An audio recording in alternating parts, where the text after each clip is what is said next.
Seriously, we need to send someone around to check on JJK after these past 13 chapters, because good lord, this man has been dropping fire and brimstone for literal weeks now. But I am genuinely glad to see that he's taking a break, because he's definitely in one. But I really need to tell you about today's sponsored segment. Me. Yes, me. I'm actually sponsoring today's video with my brand new feature called Like and Subscribe. It's a relatively new technology. It's patented by myself, which is wild. And studies show that subscribing to this channel contribute to two things. One, massive PP energy growth. Look at this chart. This is absolutely factually, scientifically correct. Two, helping me reach 20k before the end of the month. Please, I really need this. Anyways, massive shout out to me for sponsoring me on this video. Thanks, me. But this chapter opens up with Agito having just been turned into an absolute meatball. As you can see here, Agito's eyeball is flying into bumfuck nowhere, which is where the narrator kicks in, explaining how a second black flash that Gojo had just hit left Gojo feeling a rush of exhilaration. But look at this. Stood on the opposite side of the building, staring down Sukuna right here. And we've seen this type of look before from Gojo somewhere else before. Once in Gojo's past arc against Toji, and then a similar panel from Kenjaku against Yuki. The same dominative, healing type, godly looking down on someone else type vibe. But it turns out that our Sukuna isn't actually feeling as cheery as our guy Gojo right here, because for the first time in 1,000 years, the king of cases, ryomen Sukuna, experiences the height of tension. And we see him staring Gojo down, looking the most worried we've ever seen him all fight. Actually, might be potentially in the entire series, which is crazy to consider that both of these fighters have now had moments of wavering willpower. Gojo has had that thought that he might actually lose, and now Sukuna is experiencing tension and nervousness for the first time within 1,000 years, which just goes to show how far that these two have actually pushed each other, which just goes to confirm my headcanon that these two are now at the furthest brink of fighting that they've ever been. I don't think Sukuna has ever in his 1,000 years ever been pushed this far. But Gojo goes on to hit a third black flash on the Mahoraga here, knocking him away and doubling back for Sukuna, where they have this little exchange, and Gojo smiling while having fun,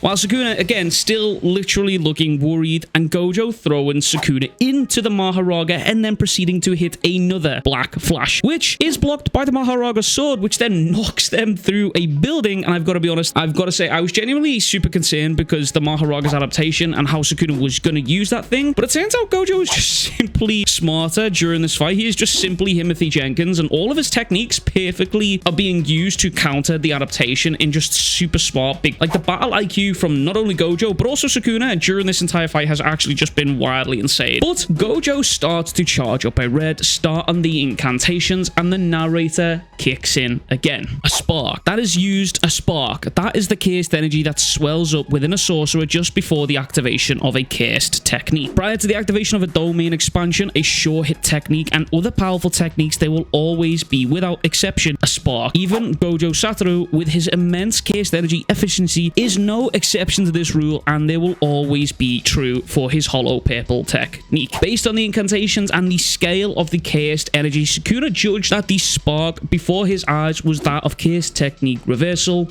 red, and his judgment was by no means incorrect. And we see Sukuna thinking to himself, I'll have Mahoraga take this hit and adapt to red for good measure. And one thing I love about this power system within Jujutsu Kaisen is JJK just keeps consistently building on it and building on it and building on it in crazy little unique ways that are all intrinsic to every fight, and everything we have seen throughout the series is just come out to play within this fight and then some. Like seriously, in terms of the shonen power system, cursed energy and Nen have to be the best things that have ever graced the weekly Shonen Jump magazine. I don't care what anyone says. Those two power systems right there are top tier. But we see Gojo firing the red into the sky, and Gojo completely tricks Sukuna here, and Sukuna panics, screaming for the Mahoraga to go and intercept the attack. And we see the Mahoraga bursting through the floors and into the buildings outside at incredible speeds. Seriously, this motherfucker can actually move for a big guy. But the narrator kicks in again, and I just want to say, now that I've actually heard the narrator's voice for the series, like in the previous episode that dropped yesterday, it has changed the whole reread for the Cullen games. Like I genuinely, like as I'm going through it, hearing the narrator's voice in my head changed the entire vibe. Also, I have a video dropping about the new episode coming tomorrow, so make sure to be looking out for that. But by merging the lapse and reversal, hollow technique, purple is formed, producing an imaginary mass that rushes forward. Ahead of the red that Gojo has fired was the perpetuated technique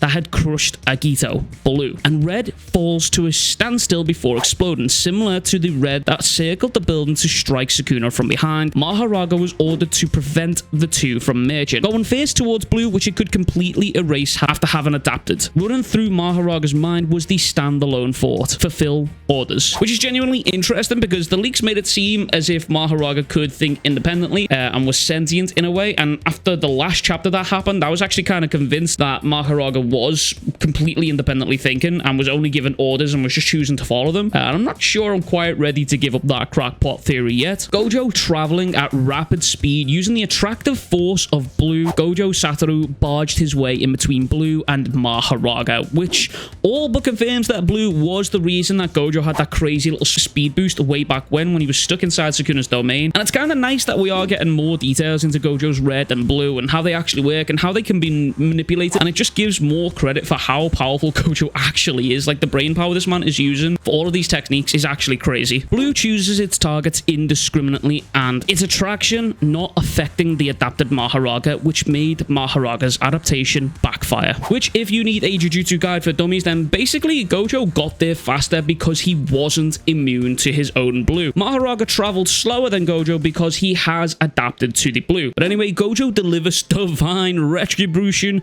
in the form of an uppercut to Mahoraga's jaw, with Sukuna then trying to stop red, with Sukuna saying, "You're too slow to Gojo." But nah, Gojo is Timothy fucking Jenkins and simply ignores Sukuna's taunt here and starts to recite the incantations for the blue to strengthen it and have it suck up the piercing blood that Sukuna just fired. This is where we cut over to Yuta apologizing to Kusakabe for wanting to go out, and if he had have gone out, however burden when him was there, Gojo wouldn't have been able to pull this off. And listen, I know the whole Yuta hate brigade is forming in my comments right now. I could smell y'all, okay? I could smell you. It takes a real man to admit when he's got flaws and his mistakes and his shortcomings, okay? No, but okay, seriously, for real. Let's be real for a second. Yuta he's right. He's true. It's correct. He's right. And it's something I've said for a long time now. One of the main reasons that none of the students have gone out to jump in and fight Sukuna is simply because they were just gotten in Gojo's way. Gojo can't fight to the full power while having to worry about his fodder students getting in his way. Like, let's be real here. Kusakabe once described this perfectly. Sukuna and him is an elephant and they are tap dancing around and we are the ants. And that is exactly how that would have been. No matter how powerful Yuta is, Hakari, Maki, Yuji, whoever else you want to send out there, no matter how powerful those guys are, eventually it would just come to a point where they are just simply in Gojo's way. And considering what Gojo was about to do, they would have likely all have just died with his attack. And what Gojo is about to do is mix blue and red to create an unlimited purple,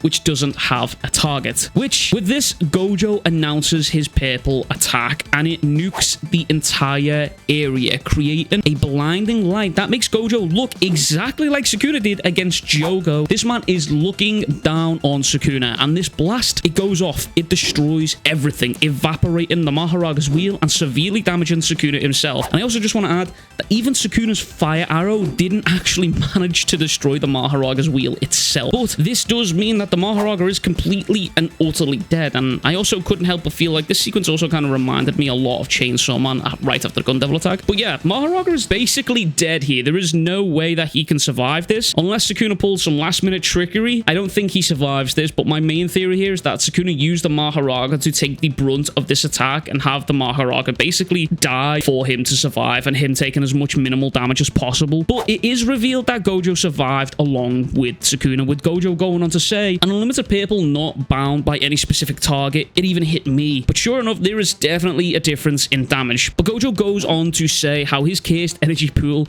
really is just that huge. Well, all's well that ends well. I totally crushed that improv with that remote purple, don't you think? And Sukuna just stood there looking at him like unimpressed, like huffing for his life, leaning against the wall like, bro, what the fuck? And we cut over to Kusakabe, who gives us the play-by-play here, and it's Gojo who's regained his RCT thanks to those black flashes. This is Sukuna who's slowed healing, no Mahoraga, and an inability to do a lick of damage with amplification. With Yuji then asking, so does that mean, and Kusakabe replying, yeah, Gojo wins. And we get this panel of Gojo looking victorious, as it said, with his wounds healing up super fast. Overall, this chapter was absolutely phenomenal, but I am concerned there is still a lot we haven't accounted for, and I think it's easy for us Gojo fans to get really overzealous and overexcited, but I have to remind myself that I am reading Jujutsu Kaisen, and whenever things are going too well, something bad really happens. The last time things were going this well was Megami reuniting with his sister Sumiki, and we were about to